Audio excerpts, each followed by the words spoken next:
Hello and happy Wednesday, everybody. Here's what's coming up tonight on Now. Shipyard Brewing Company is not very happy with another brewing company, and they might be going to court. We'll have that story. Plus, a new class happening at the Maine Criminal Justice Academy focused on addiction. We'll explain why. Tom Brady's wife, Giselle, was on TV today, and she said something that has a lot of people concerned. We'll talk about it. This is News Center Now.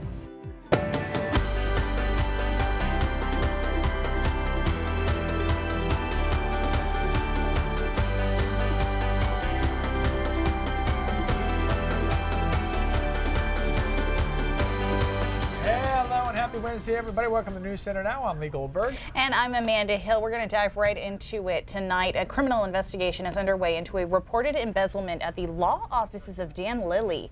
Lilly was a prominent defense attorney who passed away at the age of 79 back in March. Now, News Center has learned that after his death, family members uncovered some irregularities in the firm's finances. Dan Lilly went from former state prosecutor to colorful defense attorney, took on some of the state's biggest cases. He defended Tony DeMillo of DeMillo's Restaurant, getting him an acquittal in a big federal tax evasion case. He helped convince a jury to find restaurant owner Jackie Bevins not guilty after she shot her husband 15 times, and he represented a key defendant in the Kennebunk Zumba prostitution case. Now, Chris Rose has been digging into this story for us, and what do we know about this investigation so far? Well, we know that Portland police are confirming that they, along with the Attorney General's office, are investigating a reported embezzlement at the Dan Lilly law office.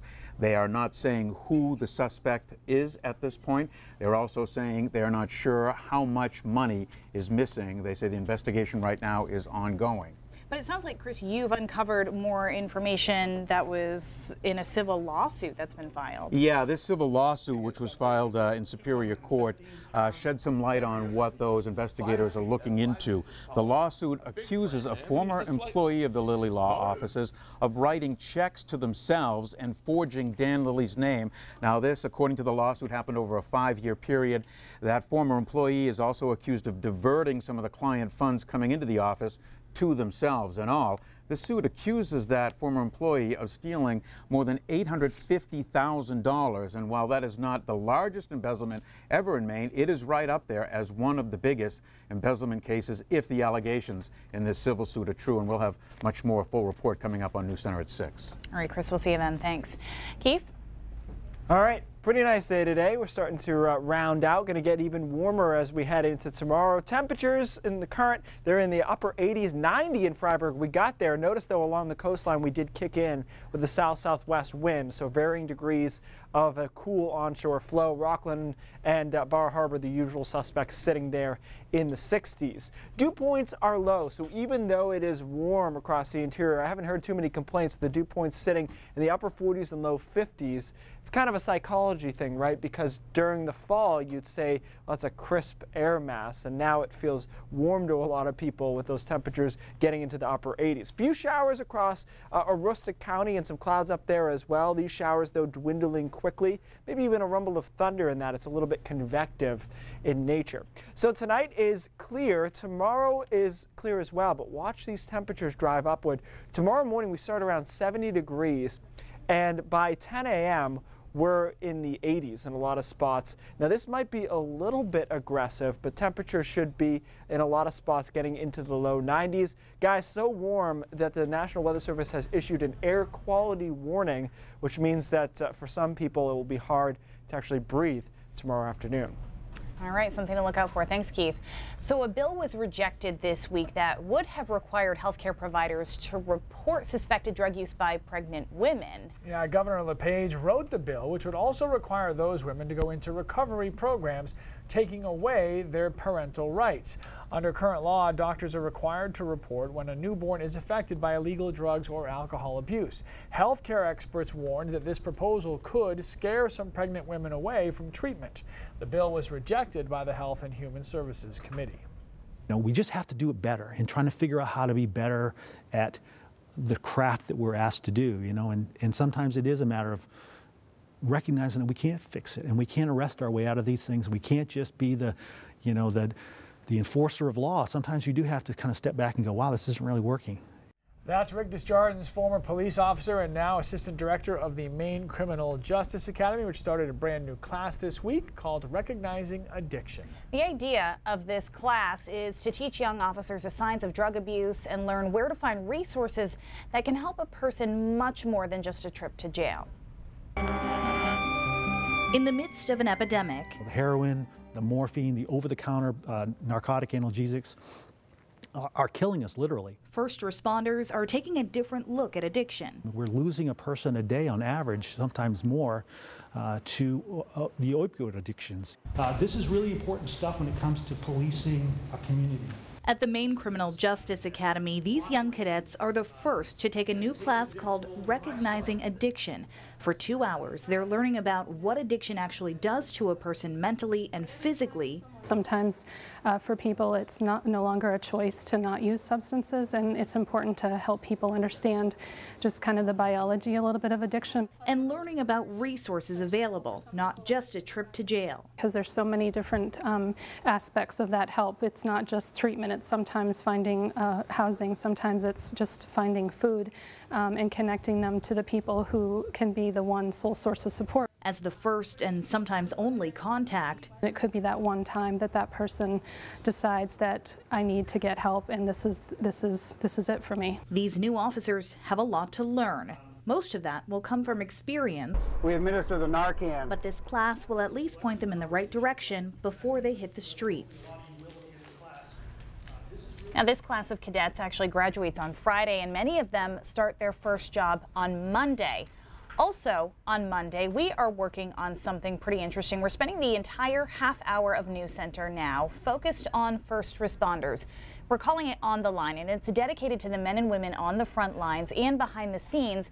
So be sure to check out First Responder Day, Monday at 5 o'clock here on News Center Now.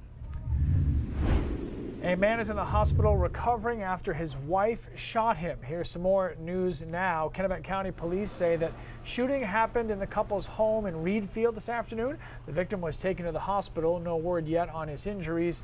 Police say they've been called to that home in the past for domestic disturbances. Governor LePage says he will take steps to prevent the sale of tiny alcohol bottles if a bottle deposit bill passes. A Democratic representative's bill would create a 5-cent deposit on the tiny bottles beginning in 2019 to prevent littering. The governor says if the bill passes, he will veto it and instruct the state's Alcohol and Lottery Bureau to end all nip bottle sales. Proposal was not music to the ears of some Portland City leaders. Waterfront Concert proposed a 10-year contract to keep putting on shows at the Main State Pier, and that proposal was rejected. City officials say that they do want to keep working with the Waterfront Concerts, but on shorter terms. Our Portland Press Herald partners report that the city wants to explore more permanent development options for the 7-acre site. There are currently 12 concerts scheduled for this summer on the pier. The sound of summer in Maine. Building season begins. But there's a problem that could end up costing you more to own a home. We will explain as we get a sneak peek at a big report before it gets released tomorrow. Plus, potential bombshell. Did Tom Brady have a concussion last season and then hide it? That is the question circulating after Gisele's interview today. The potential fallout coming up on Now.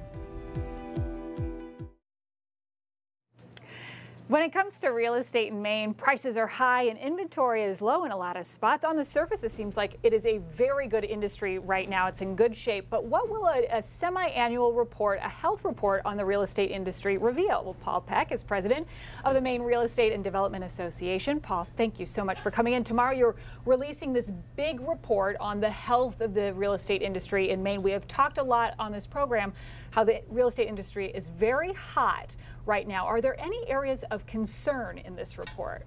The real estate market is very strong. The index will show that we have sustained growth for 4 years now, and it's been good. We're at the highest level since 2006. The areas of concern that we see right now are really in the matching a buyer and a seller and affordability. We have a worker gap. and the worker gap needs to be addressed. So our pricing has been going up because we don't have enough workers to build our buildings. You're talking about specifically construction workers, tradespeople. Yes. This is causing prices to go up. What is the solution to this? Have you guys talked about it? We have talked about it at Merida. We've been meeting with the community college system. They're doing a great job. We have partners. We were just up at Learning Works the other day. They're teaching at-risk students construction skills. It's a pretty cool program. So there's multiple things that need to be done. There's actually a few bills in Augusta that we're tracking that will help with workforce development. We've talked a lot about the urban areas really seem to be hot right now. What is going on in the rural parts of the state? The rural parts of the state are not as strong as the urban areas. The urban areas, not just Portland, but Bangor, Saco, Biddeford, Brunswick, Bar Harbor, they're doing pretty well, and the towns around them are doing well. The walkable neighborhoods where there's maybe a restaurant or a bar, something unique to go to, engagement. The rural areas are doing not quite as well, but they're doing okay. The tourism industry is strong now, and our rural areas support tourism, so that's pretty good. Especially this time of year, it's very good. Now, this trend of the multiple offers and going $20,000, $30,000 above asking price likely can't sustain itself forever. So what comes next based on your research and your reporting? Is it a big crash or is it a leveling off of the industry? Yeah, I don't see a crash right now unless there's something external that we're not seeing. Interest rates are low and stable. Mortgage originations are strong, but they're not giving mortgages just to anybody these days.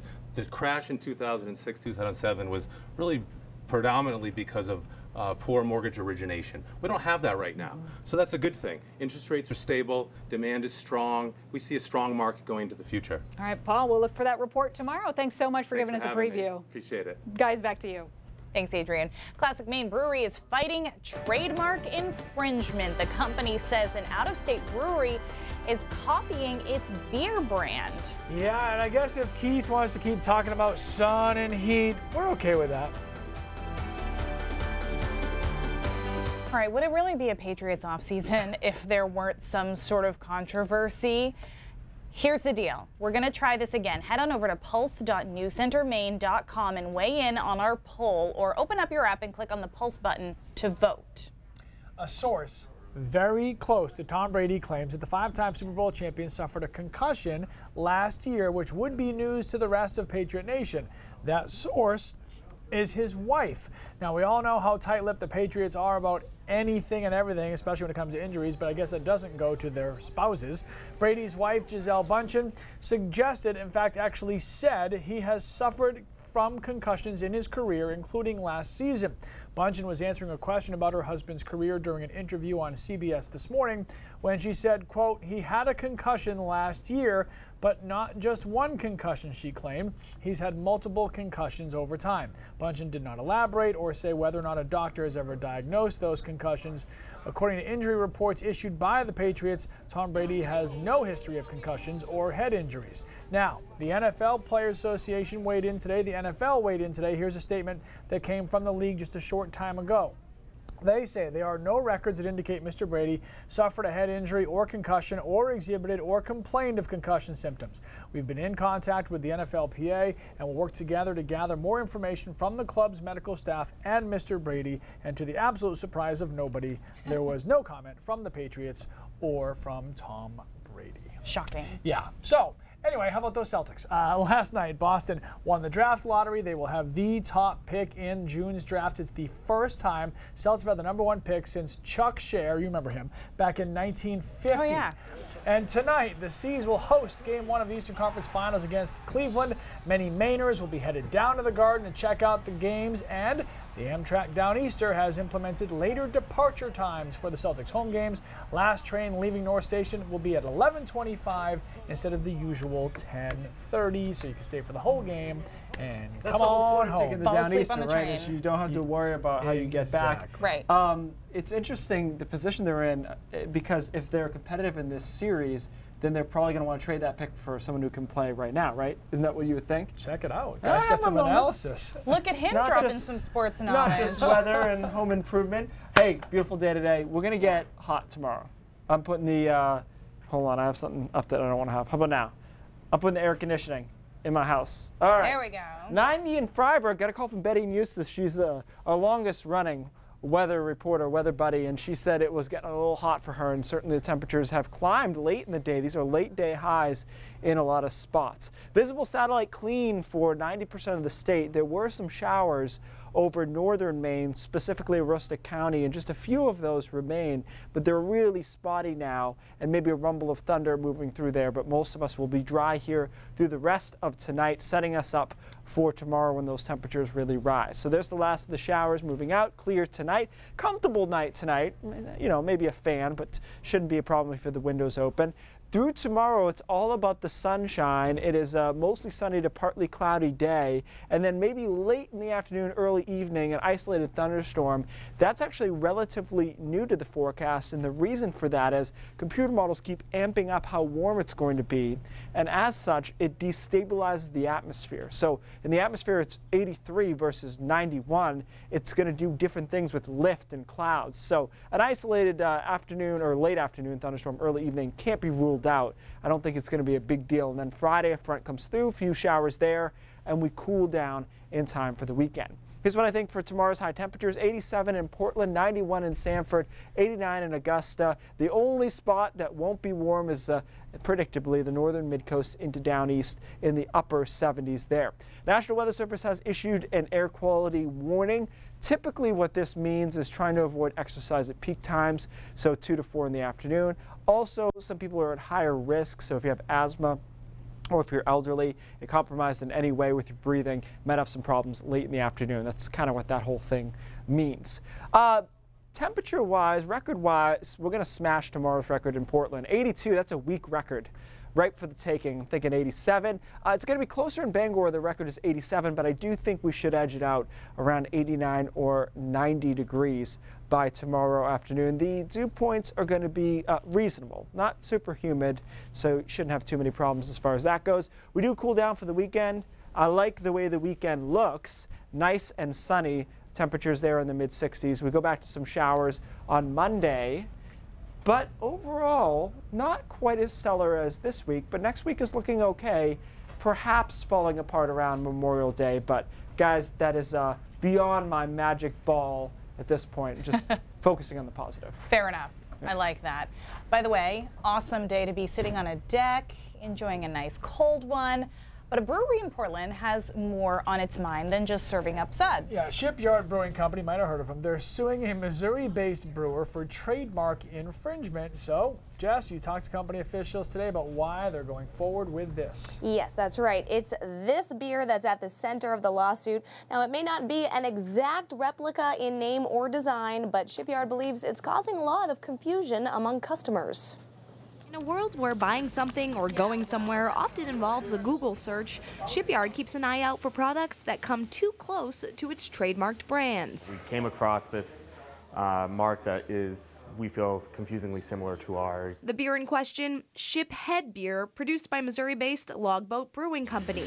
Shipyard says the Ship Head sounds similar to its trademarked Pumpkinhead, Melonhead, and Applehead products, and can lead consumers to think Ship Head is a Shipyard product. They say the Missouri brewery also has a tasting room called the Shipyard, and that the look of the Ship Head can is too close for comfort. You have to look at the big picture, and you have to look at how it looks, how it feels, how it sounds. It's all about consumer confusion, and we think there potentially could be and has been some confusion. Mazur says these things often happen in the brewing world and are usually settled out of court. He said Shipyard tried for 2 years to work with Logboat on a compromise and felt it was time to take the next step. As more and more breweries come out there, brand names are getting harder and harder to find, so the ones that you do have, you just have to protect. So we did reach out to Logboat Brewing Company, and our calls and messages were not immediately returned. Shipyard says even though a suit has been filed, the company does hope to settle out of court. All right, thanks, Jess. All right, let's take a look at what's coming up at 5:30 with Cindy Williams.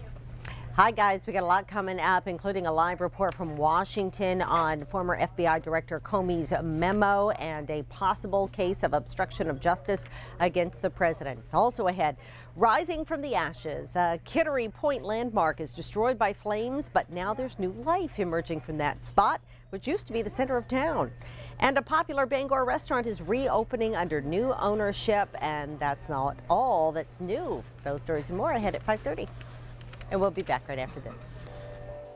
I get that people get upset by it, but that's for the holder of the plate to figure out, not for me to mandate to protect people from being offended. Profanity on vanity license plates. You've probably seen some driving around or posted on Facebook. Thanks to some recent cases, requests for plates containing swear words are no longer being denied by the Secretary of State's office. Jess Gagne takes a look at what changed and what is still not allowed tomorrow on News Center Now. All right, before we get to brain drops, we're going to get to Concussion Gate, and this is the Pulse question we've been asking you guys to weigh in on all day, and we'll be doing all the way through till 6:30. So if Tom Brady actually did have a concussion, what would happen next? And I'm assuming that means, will he be punished or will he not be punished? Or so right now we're looking live at 75% of you say nothing should happen to him. 8% say either the Patriots or Brady would be fined, and 17% say it's just the Madden curse. They're not going to fine him. I can't see how they could, after last year and the whole thing.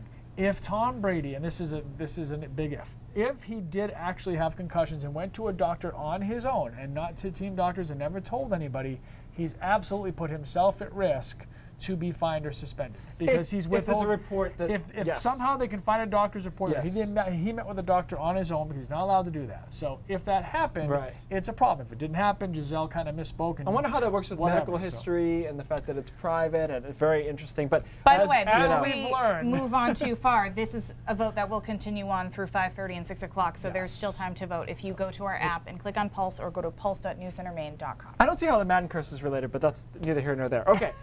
Today's Brain Drops is about dinosaurs, which as a kid was like a huge favorite topic for me. They did a more recent study on figuring out what power the T-Rex bite had, and they figured out it was 8,000 pounds that it was putting down. So to put that in perspective, that's a cool graphic. That was pretty cool and scary. To put in perspective, that's equivalent of 3 small cars coming down on whatever the prey may be. Wow. So now, it's interesting use of technology and good old-fashioned skills to come up with this estimate. They came up with a model, but they had to get the closest living relative, which was a crocodile. And they wrangled a 17-foot crocodile and got it to bite down on what's essentially a scale to tell it how much bite force does this crocodile have. Then take from that, extrapolate it for the size of the T-Rex, and that gave them an idea of how strong this was. Human bite force, 200 pounds, is about what it can put down. I'm actually even surprised by that. To 200? Yeah. Well, anybody who grinds their teeth are not surprised by that because you can grind through your teeth, you can grind through bite guards, all kinds of stuff like that. But I thought that was really interesting. Also, they're the only animal they could figure out that could bite through the bone to eat the marrow of whatever they had killed. Oh, well. Hope you guys are enjoying your dinner. Yeah. Hey. On that note, 200 pounds at 5:30 starts right now.